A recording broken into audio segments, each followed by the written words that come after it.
বৃহস্পতিবার দুপুরে গুজরাটের আমেদাবাদে ভয়াবহ বিমান দুর্ঘটনায় অবিশ্বাস্যভাবে বেঁচে গিয়েছেন ভারতীয় বংশোদ্ভূত ব্রিটিশ নাগরিক বিশ্বাস কুমার রমেশ।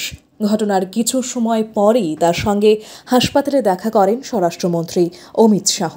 এরপর শুক্রবার সকালে তাকে দেখতে হাসপাতালে পৌঁছে গিয়েছিলেন প্রধানমন্ত্রী নরেন্দ্র মোদী। হাসপাতালের বিছানায় শুয়ে প্রধানমন্ত্রীকে আতঙ্কের সেই মুহূর্তের অভিজ্ঞতার কথা জানিয়েছে বিশ্বাস কুমার। তিনি বলেন, উড়ানের ঠিক ৩০ সেকেন্ড পরই সব শেষ। জানা গেছে ৪৫ বছর বয়সী বিশ্বাস কুমার 11A সিটটিতে বসেছিলেন। যাত্রী এবং ক্রু মেম্বার মিলিয়ে মোট ২৪২ জনের মধ্যে সম্ভবত তিনিই একমাত্র জীবিত।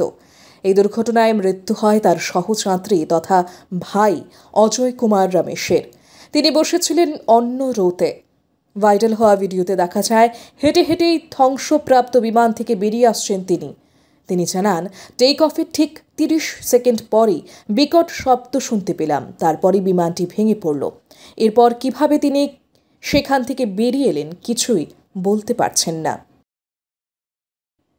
রিপোর্ট, সুবার্তা।